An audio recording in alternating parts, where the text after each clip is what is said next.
My work has really framed itself around how do new technologies affect the way that we live our lives, affect the way that policies are created, how it has impacted our relationships, how it changes society, legal systems, all of it.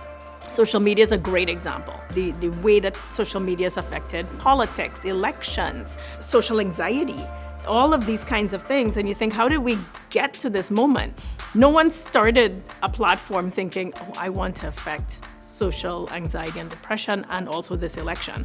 These are the things that come about because they are the consequences of use. So my work is always in these kinds of spaces, coming from the small one-on-one interaction with Alexa into the big problems we have around surveillance. User interface has been really in the line of ergonomics. It kind of came along a way of, hey, let's make it easier for people to use.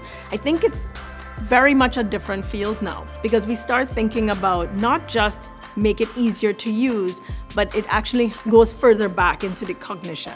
How does the brain actually interact with this information? So that brings in philosophy, it brings in psychology, right? So it's not just about design. You kind of step back into those spaces and you think this idea of the human being one entity, I think is false.